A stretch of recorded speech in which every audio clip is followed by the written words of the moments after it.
Hello students, welcome to my channel maths tutorial by Akanksha. आज की video में हम कक्षा 9वीं के गणित विषय के पाठ 5 यूक्लिड ज्यामिति के इम्पोर्टेंट क्वेश्चंस डिस्कस करने वाले हैं। तो आप वीडियो में बने रहिए और वीडियो को अंत तक जरूर देखिए और लास्ट में मुझे कमेंट जरूर कीजिए कि आपको वीडियो कैसा लगा।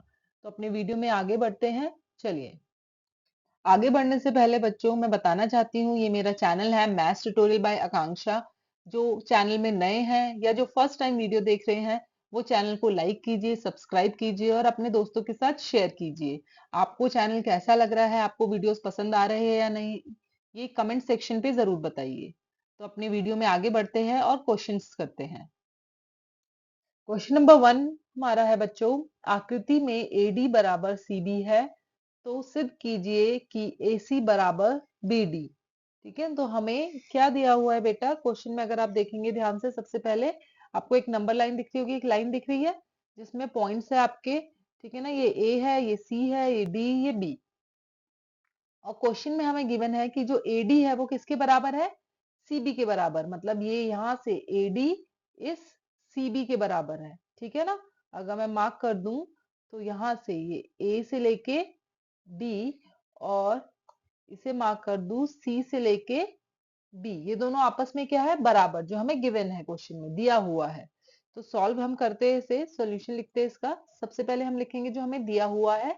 ठीक है, क्या दिया है हमें? दिया है, ठीक है, दिया है हमें AD बराबर है किसके? CB के। ठीक है, और हमें जो सिद्ध करना है, ठीक है, वो यहाँ लिख देते हैं। हमें सिद्ध जो करना है, सिद्ध करना है, क्या सिद्ध करना है हमें बेटा? कि AC बराबर है BD के। ये हमें सिद्ध करना है। देखो यहाँ पे लिखा है ना, सिद्ध कीजिए AC बराबर CD। तो इसे अब हम क्या करेंगे? हल लिखते हैं इसका।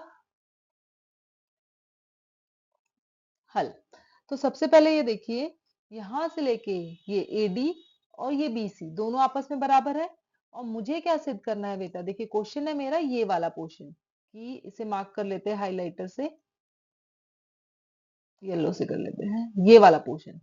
ये AC और ये जो BD है, ये मुझे बराबर सिद्ध करने हैं। क्या? ये दोनों।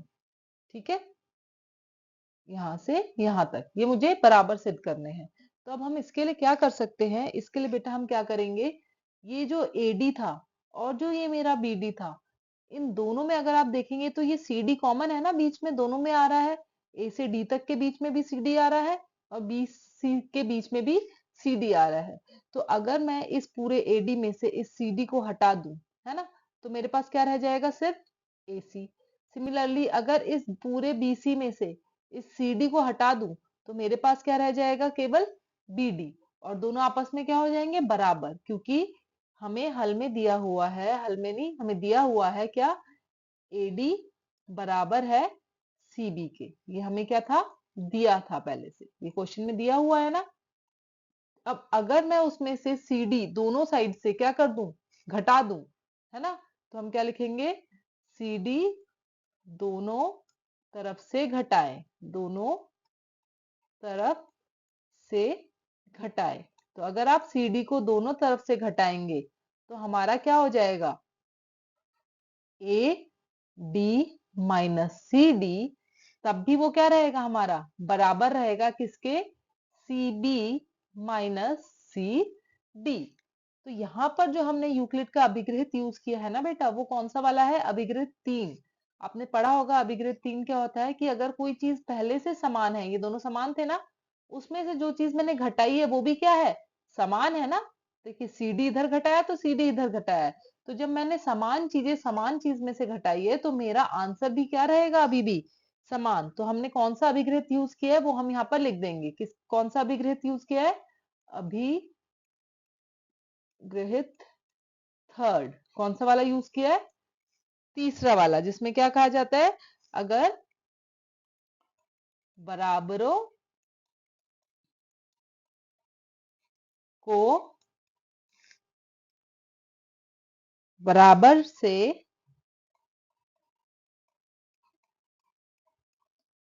घटाया जाए तो जो रिमेन मतलब जो हमारा डिफरेंस होता है, तो शेष जो होता है हमारा, है ना, जो बचता है घटा के, शेष भी बराबर होते हैं। ठीक है, तो हमें ये अभिग्रहित भी लिखना है कि हम कौन सा अभिग्रहित यहाँ पर यूज कर रहे हैं। तो हम कौन सा अभिग्रहित यूज कर रहे हैं? अभिग्रहित 3, जिसमें हम जो चीज हमें पहले से समान थी उसमें से समान चीज, समान क्या है यहाँ पे जो हम माइनस कर रहे हैं? C D. सी डी हम इधर से भी माइनस कर रहे हैं और सी डी हम यहाँ से भी माइनस कर रहे हैं, तो वो अभी भी क्या रहेंगे? दोनों आपस में बराबर रहेंगे। तो देखिए एडी में से सी डी जाएगा तो मेरे पास क्या रह जाएगा? ए सी। बराबर में बीसी या सीबी जो भी कहना चाहते हैं उसमें से सीडी जाएगा तो क्या रह जाएगा मेरे पास? B D. और यही मुझे क्या करना था? हल करना था। तो इस चैप्टर में बेटा जो भी आपके हल होंगे वो बहुत छोटे छोटे से होंगे। ठीक है ना, तो 2-3 मार्क्स में ये क्वेश्चंस आ जाते हैं, तो आप इनकी प्रैक्टिस जरूर कीजिए इस टाइप के क्वेश्चंस की। तो देखिए कुछ भी नहीं था, सिर्फ आपको क्या करना था इसमें, इस क्वेश्चन में आपके पास जो दिया हुआ था, जो आपके पास दिया है उसमें से सीडी हटाना था, बस ये एक स्टेप था। ठीक है ना, बाकी आपको बस ये लिखना है कि ये स्टेप जो आप लिख रहे हैं वो क्यों लिख रहे हैं। तो वो हम अभिग्रहित 3 यूज कर रहे हैं इसलिए हम लिख रहे हैं। ठीक है, तो क्वेश्चन नंबर 1 हमारा ओवर होता है। नेक्स्ट क्वेश्चन देखते हैं। क्वेश्चन नंबर 2 बच्चों हमारा है, आकृति में ए एक्स बराबर ए वाई, ए बी बराबर ए सी है, तो सिद्ध कीजिए कि बी एक्स बराबर सी वाई है। ठीक है, तो हमें क्वेश्चन में क्या दिया हुआ है बेटा? ध्यान से अगर आप देखेंगे, हमें क्वेश्चन में इसमें दो चीजें दी हुई है इस बार। ठीक है, ये डायग्राम भी आपको दिख रहा होगा साइड में बना हुआ है। क्वेश्चन में हमें दिया है ए एक्स और ए वाई बराबर है और ए बी और ए सी बराबर है। ठीक है ना, जैसे यहाँ पर ये वाला, ये पूरा ए बी यहां से लेकर ए सी के बराबर है। ठीक है, और जो दूसरी चीज हमें दी हुई है वो हमें क्या दी हुई है कि एक्स मतलब यहाँ से लेके यहाँ तक की दूरी, और ए वाई मतलब यहाँ से लेके यहाँ तक की दूरी, ये दोनों आपस में बराबर है। तो ये हमें गिवन है और हमें सिद्ध क्या करना है? हमें सिद्ध करना है जो बी एक्स और सी वाई है। ठीक है ना, बी एक्स मतलब आपका, एक सेकेंड, बी एक्स मतलब होता है आपका, ये हाइलाइटर यूज कर लेते हैं। ठीक है, बी एक्स है आपका ये, ठीक है, ये वाली लाइन, और यहां से सी वाई मतलब ये वाली लाइन। ये आपको सिद्ध करना है कि ये आपका दोनों आपस में बराबर है। ठीक है, और जो हमें यूज करना है वो क्या? जो हमें गिवन है चीज है उसी को यूज करके हमें सॉल्यूशन निकालना है। तो इसका सॉल्यूशन देखिए क्या लिख सकते हैं हम।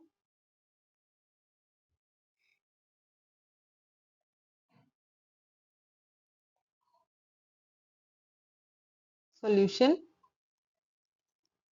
सॉल्यूशन देखिए, इसमें सबसे पहले हम दिया है जो है हम वो लिख लेंगे। हमें क्या दिया है क्वेश्चन में? हमें दिया है ए एक्स बराबर है ए वाई के, ठीक है, और ए बी बराबर है ए सी की, ये हमें क्वेश्चन में दिया हुआ है।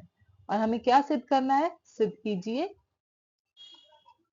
सिद्ध कीजिए, क्या सिद्ध कीजिए या सिद्ध करे, जो भी आपको लिखना है। ये हमारा दिया, ये हमारा सिद्ध कीजिए। क्या सिद्ध करना है हमें? कि bx जो है वो बराबर है cy के। तो इसका हल अब हम लिखेंगे। हल किस तरह से लिखेंगे? हल हम लिखेंगे, पहले हमें जो दी हुई चीजें है वो लिखते हैं हम।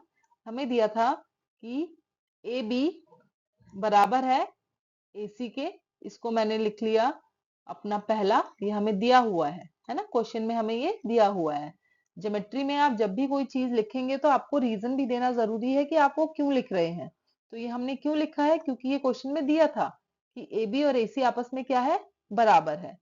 सेकेंड, जो ए एक्स है वो किसके बराबर है? ए वाई के। ये हमारा दूसरा हो गया। ये भी क्या है? हमें दिया है, क्वेश्चन में हमें ये दिया हुआ है। ठीक है, तो अब यहाँ देखिए, इस ए बी में से अगर ये जो दिया हुआ ए एक्स है मैं घटा दूं तो मेरे पास ये बी एक्स बचेगा, राइट। और यहाँ जो ए सी है उसमें से ये ए वाई जो है वो मैं हटा दूं तो मेरे पास ये सी वाई बच जाएगा, और दोनों आपस में क्या होंगे? बराबर होंगे। क्यों?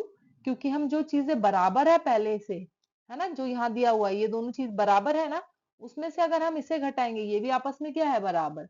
तो बराबर में से जब बराबर घटाया जाता है तो शेष क्या रहता है आपका? बराबर रहता है। क्वेश्चन नंबर 1 में भी यही वाला अभिग्रहित यूज हुआ था और यहाँ पर भी यही वाला अभिग्रहित यूज हो रहा है, अभिग्रहित 3।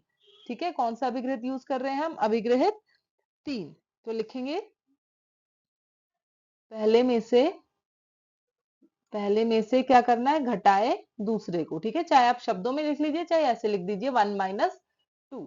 तो यहाँ 1 माइनस 2 करेंगे तो ए बी में से माइनस होगा, ये देखिए ये ए बी पहला है, उसमें से इसके इस साइड वाला माइनस होगा ए एक्स।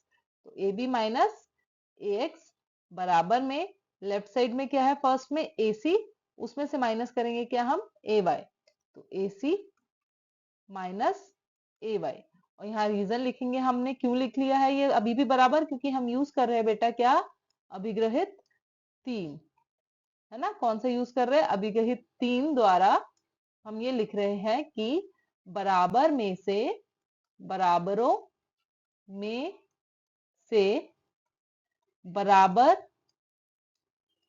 घटाने पर शेष जो होता है, मतलब रिमाइंडर कहने का मतलब यहाँ पर है डिफरेंस, शेष बराबर रहता है। ठीक है, ये वाला हम अभिग्रहित यहाँ यूज कर रहे हैं। तो देखिए यहाँ ए बी में से ये ए एक्स हटा देंगे तो ये नीचे वाला पोर्शन रह जाएगा मेरे पास बी एक्स, है ना। तो यहाँ पर मैं लिख दूंगी क्या, बी एक्स बराबर में, सिमिलरली इधर देखिए ए सी, इस ए सी में से ये ए वाई ऊपर वाला पोर्शन हटा दूंगी तो ये नीचे वाला रह जाएगा सी वाई। तो यहाँ क्या लिख सकती हूँ मैं, सी वाई। तो यही आपको सिद्ध करना था और ये सिद्ध हो गया है। तो क्वेश्चन नंबर 1 और क्वेश्चन नंबर 2 में हमने अभिग्रहित तीसरे का ही यूज किया है। ठीक है, तो चलिए नेक्स्ट क्वेश्चन में बढ़ते हैं, क्वेश्चन नंबर 3। क्वेश्चन नंबर 3 है बेटा, आकृति में एंगल 1 बराबर एंगल 2 तथा एंगल 2 बराबर एंगल 3 है, तो सिद्ध कीजिए कि एंगल 1 बराबर एंगल 3 है। जैसा कि आप देख सकते हैं यहाँ पर आपको दो त्रिभुज दिख रहे होंगे, एक ऊपर की साइड बना है एबीसी और एक उल्टा बना है एडीसी। ठीक है, ए और सी को एक लाइन है जो जोड़ रही है, जिसकी वजह से आपको देख सकते हैं एंगल ए में जो एंगल है आपका कोण है वो दो भागों में बट गया है, एंगल 1 और एंगल 2। सिमिलरली एंगल सी जो है वो भी आपका दो भागों में बट गया है, ऊपर वाले त्रिभुज में एंगल 3 है और नीचे वाला त्रिभुज जो है वहां एंगल 4 है। तो हमें दिया गया है कि आकृति में एंगल 1 और एंगल 2 बराबर है। तो बेटा देखिए यहाँ पर आपका एंगल 1 और एंगल 2 बराबर है आपस में, मतलब ये वाला एंगल, ये एंगल 1 है आपका, ठीक है, ये एंगल 1 जो है इस एंगल 2 के बराबर है। ठीक है, नीचे वाले, और एंगल 2 जो है वो एंगल 3 के बराबर है, मतलब ये वाला जो 2 है, ठीक है, ये एंगल 2 जो है ये इस 3 के भी बराबर है ना, दिख रहा है ना आपको, इस 3 के बराबर है। और हमें सिद्ध करना है कि एंगल 1 जो है वो भी एंगल 3 के बराबर है। तो हम इसे कैसे करेंगे, इसका हल लिखते हैं सबसे पहले, सॉल्यूशन। सबसे पहले हम लिखेंगे जो हमें दिया होता है क्वेश्चन में, दिया है, हमें दिया है क्या, एंगल 1 बराबर है एंगल 2 के और एंगल 2 बराबर है एंगल 3 के, ये हमें क्वेश्चन में दिया हुआ है। और सिद्ध कीजिए में हमें क्या सिद्ध करना है, सिद्ध कीजिए, सिद्ध कीजिए में बेटा आपको लिखना है एंगल 1 बराबर एंगल 3, ये हमें दर्शाना है या सिद्ध करना है। तो इसका हल देख लेते हैं कैसे लिखेंगे हम इसका हल। तो यहाँ पर अगर आप बेटा ध्यान से देखेंगे कि जो एंगल 1 है वो एंगल 2 के बराबर है, ये दोनों आपस में बराबर है, अगर एंगल 1 30 है तो ये भी 30 है, और जो एंगल 2 है वो भी वो किसके बराबर है, 3 के। तो देखिए 2 इधर भी है बेटा और 2 इधर भी है। तो यहाँ पर हम यूक्लिड का एक अभिग्रहित है जिसे हम कहते हैं अभिग्रहित 1, जिसमें हम क्या कहते हैं, वे वस्तुएं जो एक वस्तु के समान है, मतलब यहाँ पर जो 2 है संख्या, जो एंगल कोण 2 है वो आपका 1 के भी बराबर है और वो आपके 3 के भी बराबर है। इसका मतलब ऐसी चीज जो दो चीजों के समान है तो वो आपस में भी क्या हो जाएगी, समान हो जाएंगी। मीन्स जो एंगल 2 है वो 1 के भी बराबर है और एंगल 2 3 के भी बराबर है, इसका मतलब 1 और 3 भी तो आपस में क्या हो गए, बराबर हो गए ना। तो यहाँ पर सिर्फ एक आपको अभिग्रहित लिखना है। इस चैप्टर में बेटा आप ध्यान रखिए जितने भी क्वेश्चन है आपके उसमें कोई कैलकुलेशन या ज्यादा कुछ है नहीं, सिर्फ आपको ये पता होना चाहिए कि कौन से अभिग्रहित के द्वारा आप उसे लिख रहे हैं। तो आपको बेसिकली यहाँ पर अभिग्रहित ही लिखने होते हैं इसमें जितने क्वेश्चन होते हैं। तो इसके सॉल्यूशन में हम क्या लिखेंगे, इसके सॉल्यूशन में हम लिखेंगे एंगल 1 बराबर है एंगल 2 के और एंगल 2 बराबर है एंगल 3 के। ये दोनों चीजें क्या है मेरी, दिया है लिख सकते हैं हम, इसमें क्या लिखेंगे, दिया है। ठीक है, ये पहला वाला फर्स्ट हो गया और ये हमारा सेकंड हो गया। तो पहले और दूसरे को जब हम देखेंगे, ठीक है, तो पहले और दूसरे को जब आप देख रहे हैं, फर्स्ट इक्वेशन को, समीकरण को, और दूसरे समीकरण को अगर आप देख रहे हैं, तो देख रहे हैं 2 यहां भी है, 2 यहां भी है। इसका मतलब अगर 2 1 के बराबर है और ये 2 यहाँ पर 3 के बराबर है, तो ये दोनों भी आपस में क्या हो गए, बराबर हो गए। तो हम यहाँ लिखेंगे पहले और दूसरे से एंगल 1 जो है किसके बराबर है, एंगल 3 के बराबर। और यहाँ ब्रैकेट में हम लिख देंगे रीजन, किसके द्वारा है, ये हमारे अभिग्रहित प्रथम, जो पहला अभिग्रहित है फर्स्ट द्वारा, हम क्या लिखेंगे, वे वस्तुएं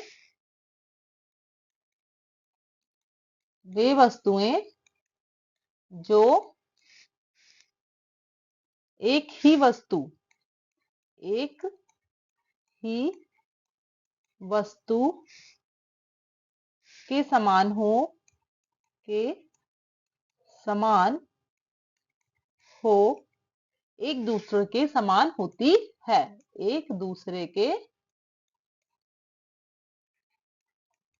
समान होती है। ठीक है, यहाँ हमने दिखा दिया कि जो अभिग्रहित पहला है उसको यूज करके मैंने डायरेक्ट लिखा है कि एंगल 2 और एंगल 3 आपस में बराबर है, क्योंकि एंगल 1 भी 2 के बराबर है और एंगल 3 भी 2 के बराबर है। तो ये दोनों ही एंगल एक सेम चीज के बराबर है, इसलिए ये आपस में भी बराबर हो गए। तो यहाँ पर हमारा क्वेश्चन नंबर 3 भी कंप्लीट होता है। नेक्स्ट क्वेश्चन पर देख चलते हैं, क्वेश्चन नंबर 4। क्वेश्चन नंबर 4 है बेटा हमारा, समीकरण y माइनस 5 बराबर में 20 को हल कीजिए। आपने इसे हल करने में यूक्लिड की कौन सी अभिग्रहित का प्रयोग किया है। तो यहाँ पर जो क्वेश्चन है, यहाँ पर हमें क्या करना है, यहाँ पर हमें बेटा ये जो आपको एक समीकरण दिख रहा होगा, बहुत ही सिंपल सा समीकरण है, y माइनस 5 बराबर में 20, इसको हमें हल करके y का मान निकालना है और फिर हमें बताना है कि हमने कौन से अभिग्रहित को यूज किया है यूक्लिड के। तो ये चीज तो हम हमेशा लिखते ही आ रहे हैं अभी तक जितने भी क्वेश्चन किए, तो चाहे ये मेंशन हो या ना हो, आपको यूक्लिड की आपने कौन सी अभिग्रहित को यूज कर रहे हैं वो जरूर मेंशन करना है क्वेश्चन में। ठीक है, तो सोल्यूशन देखते हैं इसका सोल्यूशन। तो यहाँ पर हमें कुछ सिद्ध करना नहीं है, तो यहाँ हमें ये सब लिखने की जरूरत नहीं है कि हमें क्या दिया है, क्या सिद्ध करना है और हल। हम सीधा सीधा डायरेक्ट इसका सोल्यूशन या फिर हल जिसे आप कहते हैं वो लिख सकते हैं। तो सबसे पहले हम समीकरण लिखेंगे y माइनस 5 बराबर में 20। तो इसे हल करने के लिए बेटा क्या तरीका होता है, सपोज अगर ये y माइनस 5 है, मुझे यहाँ से ये 5 हटाना है ना, तभी तो y का मान आएगा। तो मुझे यहाँ से अगर ये 5 हटाना है तो यहाँ पर मुझे क्या चाहिए, यहाँ पर प्लेस पे 0 चाहिए। तो ये 0 हमारा कब आएगा, जब यहाँ -5 के साथ मैं क्या लिख दूंगी, +5, क्या लिख दूंगी, +5। ठीक है, तो ये हो जाएगा आपका y -5 और +5 बराबर में 20 जमा 5, क्योंकि जो चीज आप यहाँ करेंगे लेफ्ट साइड में वो आपको राइट साइड में भी करनी है। तो +5 यहाँ किया तो +5 आपको राइट साइड भी करना पड़ेगा। उसके बाद भी ये क्या रहेगा, आपस में क्या रहेंगे, बराबर रहेंगे। क्यों, क्योंकि यहाँ पर हम इस्तेमाल कर रहे हैं यूक्लिड का अभिग्रहित दूसरा। कौन सा अभिग्रहित, दूसरा अभिग्रहित, जिसमें क्या होता है कि अगर हम सेम चीज जोड़ते हैं, जो चीज पहले से बराबर है, ये दोनों बराबर थे ना, इसमें हमने दोनों साइड 5 को जोड़ लिया, इस साइड भी 5 जोड़ा और इस साइड भी, तब भी ये क्या रहेंगे, आपस में बराबर। तो यहाँ हम अभिग्रहित दूसरा यूज कर रहे हैं, जिसके अनुसार क्या होता है, अगर बराबर में बराबर जोड़ा जाए तो पूर्ण उसके बाद भी क्या रहता है, बराबर रहता है। तो यहाँ पर क्या हो गया बेटा आपका, यहाँ पर देखिए अगर ध्यान से, ये तो -5 +5 0 रह जाएगा, तो ये तो कैंसिल हो गया। तो इस साइड हमारे पास क्या रह गया, सिर्फ y रह गया। तो ये क्या आ गया आपका y बराबर में राइट साइड में 20 और 5 जोड़ जाएंगे तो ये बन जाएगा आपका 25। तो y का मान आपका कितना आ गया, 25 आ गया। और किसके थ्रू आया है ये, हमने यूक्लिड के अभिग्रहित दूसरा इस्तेमाल किया है यहाँ पर। ठीक है, तो क्या लिखेंगे, यूक्लिड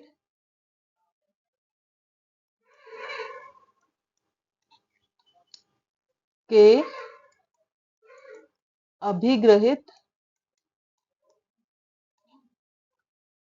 2 के द्वारा, हम ये सब कर रहे थे, के द्वारा समान या बराबरों बराबरों बराबरों में बराबर जोड़ने पर पूर्ण, ठीक है ना, पूर्ण लिख लीजिए चाहे योग लिख लीजिए, पूर्ण बराबर होते हैं। ठीक है, ये वाला अभिव्यक्ति हमने यहाँ पर इस्तेमाल किया है। तो इस तरह से ये आपका क्वेश्चन नंबर 4 भी कंप्लीट होता है। क्वेश्चन नंबर 5 है बेटा हमारा, दी गई आकृति में AB बराबर BC तथा AB का मध्य बिंदु M और BC का मध्य बिंदु N है, तो सिद्ध कीजिए कि AM बराबर NC है। तो क्वेश्चन में अगर आप देखेंगे ध्यान से तो हमें क्या क्या गिवन है, ये चीजें हमें बेटा गिवन है। क्या AB और BC बराबर है, AB जो है उसका मध्य बिंदु M है, जैसा आप देख सकते हैं ये रहा, और जो BC है उसका मध्य बिंदु N है, तो BC ये रहा और उसका मध्य बिंदु N है। और हमें सिद्ध करना है कि AM और NC बराबर है। इसका मतलब हमें ये सिद्ध करना है AM ये वाली लाइन हो गई और NC ये वाला पोर्शन जो है आपका ये वाला है ना, ये आपस में क्या है, बराबर है, हमें ये बताना है। तो अब इसे कैसे सॉल्व करेंगे, सॉल्यूशन लिख लेते हैं।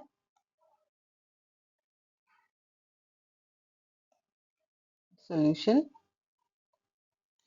सॉल्यूशन में सबसे पहले हम लिखेंगे जो हमें दी हुई चीजें हैं। हमें दिया है, क्या दिया है हमें बेटा, कि AB और BC बराबर है। ठीक है, ये हमें ये दिया हुआ है, ये मैंने लिख लिया है।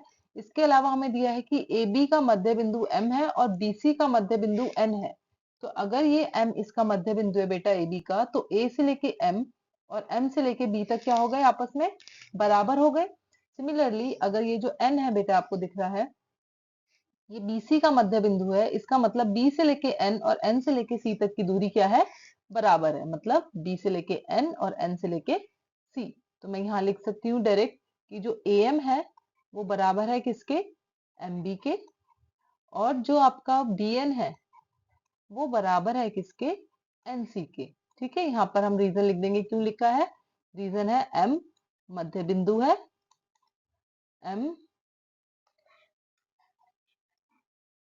किसका मध्य बिंदु है, AB का, M AB का मध्य बिंदु है, मध्य बिंदु है।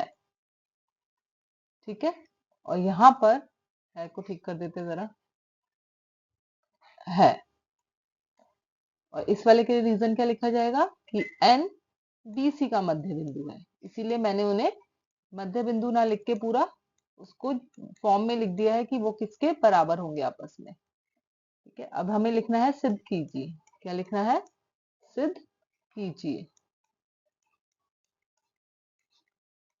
सिद्ध कीजिए। अब सिद्ध क्या करना है बेटा, हमें सिद्ध करना है कि AM बराबर है किसके, NC के, ये हमें सिद्ध करना है। तो सिद्ध करने के बाद हमें नेक्स्ट स्टेप लिखना होता है हल। अब हल में हम देखो क्या लिखेंगे, सबसे पहले हमें जो दिया हुआ था पहले हम वो यूज करेंगे कि AB और BC आपस में क्या है, बराबर है। तो मैं यहाँ लिखूंगी कि AB बराबर है किसके, BC के, और ये मैंने क्यों लिखा, क्योंकि ये हमें क्वेश्चन में दिया हुआ था। ठीक है, अब नेक्स्ट स्टेप देखिए, इस AB में ये बीच में M आ रहा है ना, तो मैं इसको ब्रेक करके भी तो लिख सकती हूँ ना कि AM प्लस MB। इस AB को मैं ऐसे इस तरह से लिखूंगी तब भी तो ये AB कहलाएगा, AM प्लस MB बराबर। इसी तरह से ये जो BC है बेटा मेरा, इस BC को मैं क्या लिख सकती हूँ, BN बराबर प्लस NC, है ना, दोनों को तोड़ के लिख दिया, BN प्लस NC। ठीक है, अब यहाँ पर इस स्टेप में क्या करना है, इस स्टेप में हम ये जो हमारा दूसरी चीज हमने मध्य बिंदु वाली से हमने इक्वेशंस बनाई थी, दिख रहा है ना, AM को मैंने MB के बराबर रखा है और BN को मैंने NC के बराबर रखा है। वही चीजें अब हमें यहाँ यूज करनी है, क्योंकि अगर मुझे देखना पड़े, देखा जाए तो मुझे AM और NC चाहिए ना, मुझे ये MB भी नहीं चाहिए और मुझे ये BN भी नहीं चाहिए, तो मुझे इन दोनों को हटाना है ना। तो अब यहाँ पर हम क्या कर सकते हैं कि ये जो हमने लिखा था कि मध्य बिंदु था हमारा M, उससे हमने लिखा था AM और MB बराबर है, तो यहाँ से ये, यहाँ से मैं यहाँ MB के प्लेस पे क्या रख सकती हूँ, AM रख सकती हूँ, और यहीं से इस BN के प्लेस पे क्या रख सकती हूँ, ये एनसी रख सकती हूँ। ठीक है ना, ये मैं इसलिए रख रही हूँ क्योंकि मुझे सिद्ध यही करना है ना, एनसी मतलब मुझे बीएन वाले को हटाना है। ठीक है ना, अगर हमें बीएन चाहिए होता तो मैं एनसी की जगह बीएन रखती। तो ये ध्यान रखना है आपको।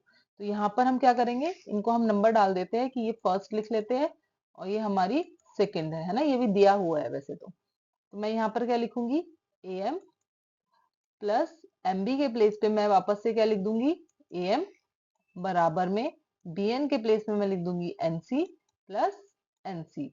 और इसका रीजन क्या दूंगी मैंने कहा से यूज किया है ये मैंने किया है पहले और दूसरे से। ठीक है ना, जो मैंने दिया हुआ में लिख दिया था उनको नंबर डाल दिए मैंने, पहले और दूसरे से मैंने ये वैल्यू डाल दी है। पहले वाले से मैंने एमबी के प्लेस पे एम डाला है ना, और दूसरे में बीएन के प्लेस पे एनसी डाला है। तो देखिए एम और एम ये दोनों आपस में जुड़ जाएंगे, ये बन जाएगा आपका 2am। ठीक है, बराबर में एनसी और एनसी जुड़ जाएंगे तो ये बन जाएगा आपका 2nc। ठीक है, तो अब आप क्वेश्चन में देखिए, क्वेश्चन में आपको जो सिद्ध करना था वो ये था एम और एनसी बराबर है। अब यहाँ पर भी एम और एनसी बराबर आ रहे हैं लेकिन उनका डबल भी आ रहा है साथ में, है ना, दोनों के साथ 2 जुड़ा हुआ है। तो इस 2 को मुझे हटाना है, इसका मतलब मुझे इसको क्या करना है, 2 से भाग कर दूंगी तो हट जाएंगे ना, कैंसिल हो जाएंगे। मीन्स एक तरह से मैं इसका आधा कर रही हूँ। तो यहाँ पर हम क्या करेंगे, इसका आधा कर देंगे। तो एम 2am बटे में 2 और यहाँ पे 2nc बटे में 2, कि जब हमने उनका आधा कर देंगे तब भी वो आपस में क्या रहेंगे, बराबर रहेंगे। तो यहाँ पर हम जो यूक्लिड का अभिग्रहित यूज कर रहे हैं वो कर रहे हैं अभिग्रहित 7th। और वो अभिग्रहित क्या होता है कि बराबरों का आधा करने पर भी क्या रहता है, शेषफल बराबर रहता है।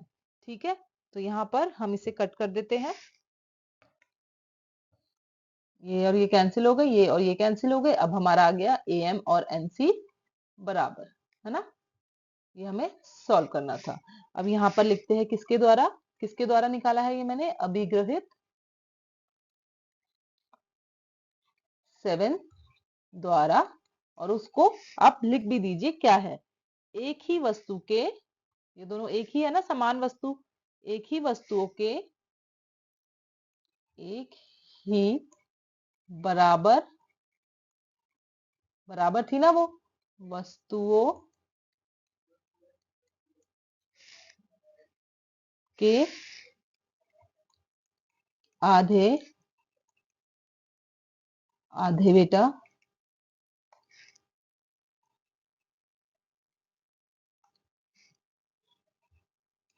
समान होते हैं। ठीक है, तो ये आपको रीजन भी लिखना होता है कि कौन सा अभिग्रहित यूज करके आपने इसे फाइंड आउट किया है। तो ये सॉल्यूशन तो बहुत इजी है लेकिन बस आपको अभिग्रहित याद होना चाहिए, आपको कौन सा अभिग्रहित यूज कर रहे हैं। तो क्वेश्चन नंबर 5 ओवर होता है, नेक्स्ट क्वेश्चन पे चलते हैं। क्वेश्चन नंबर 6 बेटा, क्वेश्चन 6 को करने से पहले जो भी बच्चे चैनल में नए हैं, जो वीडियो को फर्स्ट टाइम देख रहे हैं, चैनल को लाइक कीजिए, सब्सक्राइब कीजिए और अपने दोस्तों के साथ शेयर कीजिए। और कमेंट में भी आप बता सकते हैं आपको वीडियो कैसा लग रहा है। तो क्वेश्चन नंबर 6 पर चलते हैं। क्वेश्चन नंबर 6 है हमारा, यदि बिंदु सी दो बिंदुओं ए और बी के मध्य इस प्रकार स्थित है कि AC बराबर BC है, सिद्ध कीजिए AC बराबर हाफ AB। तो जो हमारा क्वेश्चन है बेटा उसमें देखिए आप, हमें क्या गिवन है, हमें गिवन है बेटा यहाँ पर कि AC और BC बराबर है आपस में, और ये चीज मुझे सिद्ध करनी है। और इन जो दो बिंदु है, ये देख रहा है ना, बिंदु है हमारे पास दो A और B, उनके बीच में एक बिंदु है कौन, C। मध्य का मतलब क्या होता है, उनके बीच में है। तो सॉल्यूशन देखते हैं इसका कैसे करेंगे सॉल्यूशन। सबसे पहले हम डायग्राम बना लेते हैं, मैंने डायग्राम इसमें बनाया हुआ नहीं था तो आपको भी डायग्राम बनाना है हमेशा। तो A और C, ये बिंदु हो गया आपका A और ये बिंदु हो गया आपका B। ठीक है, दो बिंदु, उनके बीच में एक बिंदु है कौन, C। ठीक है, तो ये किस तरह से है, ये बेटा ये इस तरह से है, यहां से AC और यहां से ये BC दोनों आपस में क्या है, बराबर है। तो हम लिखेंगे दिया है। सबसे पहले जब भी बेटा ज्योमेट्री के क्वेश्चंस आए तो ये जरूर मेंशन कीजिए क्या दिया है, क्या सिद्ध करना है, क्या डायग्राम है। तो दिया है हमें AB AC बराबर BC। ठीक है, नेक्स्ट स्टेप जो है वो है हमारा सिद्ध कीजिए। जो हमें सिद्ध करना है बेटा वो है सिद्ध कीजिए। क्या सिद्ध करना है कि AC जो है वो क्या है, हाफ है, आधा है किसका, ए बी का। अब यहाँ पर हम लिखेंगे इसका हल। तो हल लिखने के लिए सबसे पहले हम क्या करेंगे, जो चीज हमें, ये जो लाइन है बेटा ए सी प्लस बी सी है ना, ये हमें गिवन था, वो लिख लेते हैं। ए सी बराबर बी सी, ये क्या है, दिया है, ये हमें क्वेश्चन में पहले से दिया हुआ था। अब मैं क्या कर रही हूं इसमें बेटा, इस क्वेश्चन में मैं लिख रही हूं ए सी प्लस ए सी बराबर में बी सी प्लस ए सी। मैंने यहाँ पर क्वेश्चन में अगर आप ध्यान से देखेंगे तो मैंने ए सी दोनों साइड जोड़ दिया है।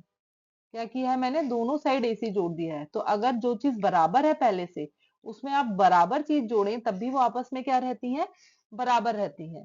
तो मैं यहाँ पर क्या लिख सकती हूँ, मैं लिख सकती हूँ, कौन सा अभिग्रहित यूज किया है मैंने, अभिग्रहित दूसरा। ठीक है, क्या किसका इस्तेमाल किया है, अभिग्रहित, अभिग्रहित दूसरे द्वारा हमने क्या यूज किया है, बराबरों में बराबर जोड़ने पर पूर्ण बराबर होते हैं। यही हमने यूज किया है कि हमने सेम चीज, बराबर थे ना, एसी और बीसी बराबर थे, उसमें हमने सेम चीज जो पहले से बराबर है, एसी और एसी बराबर ही होंगे ना, दोनों सेम है एसी और एसी, तो बराबर बराबर चीजें जोड़ी लेफ्ट और राइट, तब भी वो क्या रहेंगे आपस में बराबर। तो यहाँ देखिए एसी और एसी, एसी और एसी मिलके आपका बन जाएगा 2AC, 2AC हो गए बराबर में। अब बीसी और एसी, तो अब डायग्राम में आ जाइए, यहाँ पर देखिए ये वाला बीसी है आपका और ये वाला एसी है। तो इस एसी और इस बीसी को जोड़ दूंगी तो ये मेरी पूरी लाइन बन जाएगी ये बी, यस और नो, ये पूरी लाइन आ गई मेरी ए बी। तो मैं यहाँ पर क्या लिख दूंगी, ए बी, क्या लिख दूंगी, ए बी। तो यहाँ पर देखिए आपका आ गया है 2AC जो है वो बराबर आ गया है किसके, ए बी के बराबर आ गया है। लेकिन क्वेश्चन में जो मुझे सिद्ध करना है, मुझे क्या चाहिए, केवल सी चाहिए, एसी चाहिए। यहाँ पर तो मेरे पास 2 भी आ रहा है, इसका मतलब मुझे इस 2 को यहाँ से हटाना है। तो 2 कैसे हट सकता है यहाँ से, जब मैं इसे क्या कर दूं, 2 से भाग कर दूं, या मैं इसका क्या कर दूं, आधा कर दूं, जैसा हमने पिछले क्वेश्चन में भी किया था, क्वेश्चन नंबर 5 में, कि जो चीजें पहले से समान है या जो बराबर है उनका आधा भी क्या होता है, आपस में बराबर होता है, जो अभिग्रहित सातवां है हमारा वो कहता है। तो अब यहाँ पर हम करेंगे इनका आधा, इसका मतलब मैं लिखूंगी 2AC बटे में 2, आधा कर रहे हैं, बराबर में ए बी बटे में 2। तो कौन सा अभिग्रहित यूज किया है यहाँ पर हमने, 2। इस क्वेश्चन में बेटा आपके 2 अभिग्रहित यूज हुए हैं, ठीक है ना, ध्यान से अगर आप देखें तो अभिग्रहित 7 द्वारा, कौन सा वाला, 7 द्वारा। नंबर आपको याद रहना चाहिए, सातवां जो है वो क्या कहता है, बराबरों में बराबरों का आधा जो होता है आपका, वो भी क्या होता है, समान होता है, बराबरों का आधा भी बराबर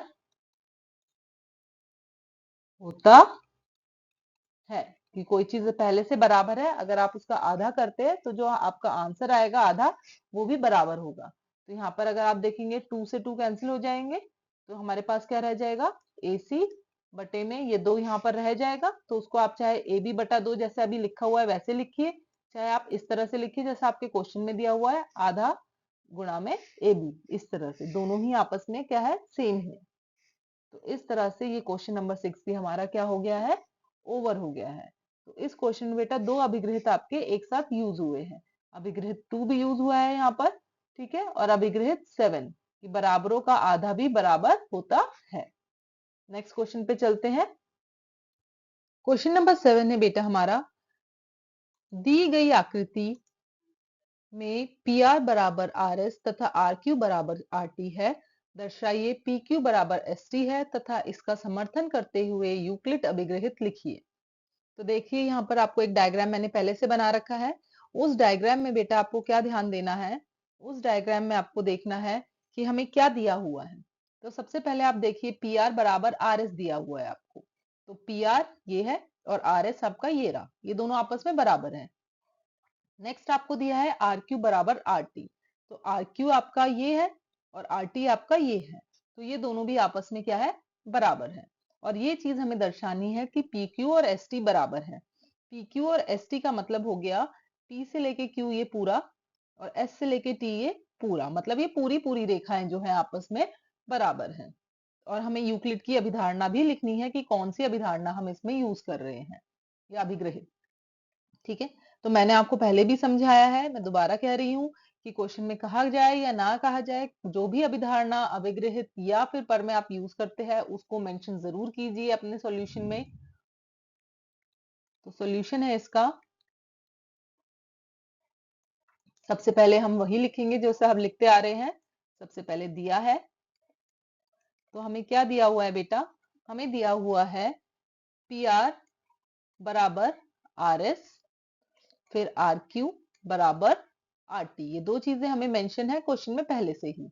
फिर हमें लिखना है दर्शाइए या सिद्ध कीजिए, दोनों में से आप कुछ भी लिख सकते हैं, दोनों एक ही बात है। तो क्वेश्चन में दर्शाइए था तो मैंने दर्शाइए ही लिख दिया है, आप सिद्ध कर लिखेगा तो वो भी चलेगा। हमें दर्शाना है पी क्यू बराबर एस टी है। फिर अब हम करेंगे इसका हल। तो हल करने के लिए सबसे पहले हम क्या करेंगे बेटा, हल में बेटा आप देखिए हम सबसे पहले जो हमें गिवन होता है वही लिखते हैं, ठीक है ना। तो जो दिया है वो लिखेंगे हम सबसे पहले, पी आर बराबर में आर एस और आर क्यू बराबर में आर टी। ठीक है, ये हमें दिया हुआ था तो मैंने यहाँ पर लिख दिया दिया है, ये दोनों ही बातें हमें दी हुई थी। फर्स्ट वाले को पहला लिख लेंगे और दूसरे वाले को सेकंड लिख लेंगे। अब यहाँ देखिए ये पी आर इस तरफ है और आर क्यू इस साइड है, तो पी आर आपका ये रहा और आर क्यू आपका ये रहा। तो अगर ये पी आर और आर क्यू जुड़ जाए तो आपके पास पूरा पी क्यू आ जाएगा। सिमिलरली अगर लेफ्ट साइड राइट साइड देखेंगे आप तो आर एस और आर टी, आर एस आपका ये है यहाँ से यहाँ तक और आर टी आपका ये इसके ऊपर वाला है। तो इन दोनों को भी अगर आप जोड़ देंगे तो आपका पूरा क्या आ जाएगा, एस टी, है ना।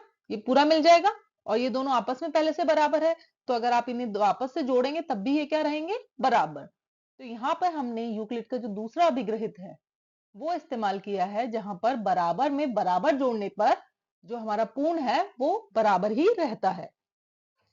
ठीक है, तो यहां हम लिखेंगे 1 पहले और दूसरे को जोड़े, हम इन दोनों को जोड़ेंगे।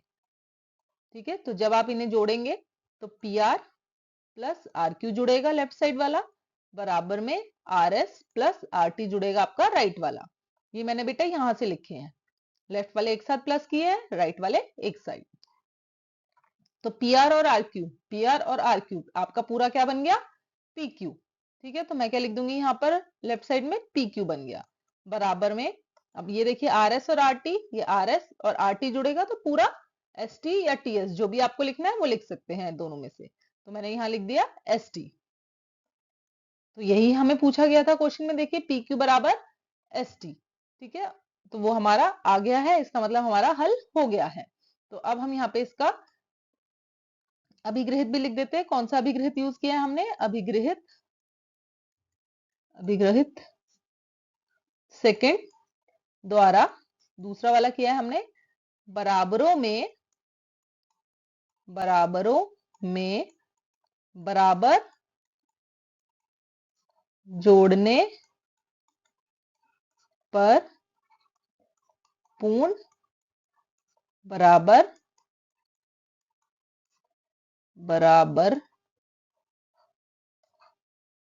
रहता है।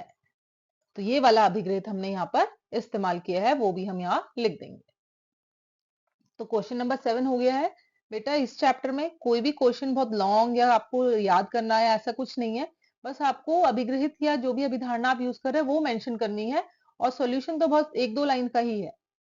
ठीक है ना, और ये दिया है दर्शाइए, ये जरूर लिखिए क्वेश्चन में और फिर हल लिखिए। तो क्वेश्चन 7 ओवर होता है, नेक्स्ट क्वेश्चन देखते हैं अब। Next question number 8, question number 8 to 10 बेटा हमारे एमसीक्यू है। तो जो हमारा पहला एमसीक्यू है वो है यूक्लिड की अभिधारणाओं की संख्या डैश है। Option A 3, option B 5, option C 4, option D 6। तो ये यूक्लिड की अभिधारणाएं हैं बेटा, आपको पता होना चाहिए उसकी संख्या होती है 5। जो अभिग्रहित है ना बेटा, जो अभिग्रहित होते हैं वो 7 है, लेकिन जो अभिधारणाएं हैं वो हमारी कितनी है? 5। तो इसका करेक्ट ऑप्शन है option number B 5। Question number 9 देखते हैं। क्वेश्चन नंबर 9 है हमारा, डैश के लिए सिद्धता की आवश्यकता होती है। ऑप्शन ए अभिग्रहित, ऑप्शन बी अभिधारणा, ऑप्शन सी परमेय, ऑप्शन डी इनमें से कोई नहीं। सिद्धता का मतलब होता है बेटा प्रूव करना, ठीक है ना, किसी चीज को प्रूव करना। हाँ, तो किसी चीज को प्रूव करना है तो उसमें कौन सी चीज आती है इसमें से? तो आपको पता होना चाहिए जो अभिग्रहित और अभिधारणाएं हैं वो फैक्ट्स होते हैं, ठीक है ना, उनके लिए कुछ भी प्रूव करने की जरूरत नहीं।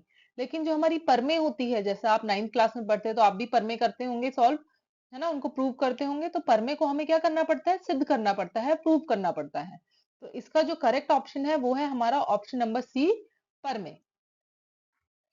10th क्वेश्चन की तरफ चलते हैं। क्वेश्चन नंबर 10 है हमारा, 3 सरेखीय बिंदु से डैश रेखाएं खींची जा सकती है। Option A 2, option B 4, option C 1, option D 0। 3 सरेखीय बिंदु बेटा, 3 सरेखीय मतलब सरेखीय, रेखी मीन जो एक ही रेखा पे आए। तो जैसे सपोज ये एक बिंदु है, ये एक बिंदु है, ये एक बिंदु है। अब इन तीनों बिंदु से होती हुई अगर मैं कोई रेखा खींचूं तो एक तो ये होगी बेटा जो सीधी सीधी जा रही है, ठीक है। इसके अलावा कोई ऐसी रेखा नहीं होगी जो इन तीनों को आपस में मिला सके, ठीक है ना। जैसे आपने पढ़ा होगा कि एक अकेला बिंदु जो होता है उससे तो अनगिनत रेखाएं होती है ना, यस और नो, अनगिनत रेखाएं होती है। और जो दो बिंदु होते हैं उनसे केवल एक ही रेखा होती है। ऐसे ही 3 सरेखीय बिंदु जो होते हैं एक ही रेखा पे जो होते हैं, जिन्हें हम कोलिनियर भी बोलते हैं इंग्लिश में, उनके थ्रू सिर्फ एक ही लाइन पास हो सकती है। तो इसका जो ऑप्शन है करेक्ट वो है हमारा ऑप्शन नंबर सी, 8। ठीक है, तो यहाँ पर हमारा क्वेश्चन नंबर 10 भी ओवर होता है। तो आज का वीडियो बस इतना ही था। तो आपको वीडियो कैसा लगा ये जरूर बताइए और वीडियो को लाइक और शेयर जरूर कीजिए। आज के वीडियो में बेटा हमने यूक्लिड ज्योमेट्री के इंपॉर्टेंट क्वेश्चंस किए हैं। चैप्टर ज्यादा बड़ा नहीं है तो इसका एक ही पार्ट है जो मैंने वीडियो बनाया है। तो आपको वीडियो कैसा लगा है, आपको क्वेश्चन कैसे लगे, वो आप कमेंट सेक्शन पे जरूर बताइए। और वीडियो को लाइक कीजिए, शेयर कीजिए एंड सब्सक्राइब कीजिए। And thanks for watching my video.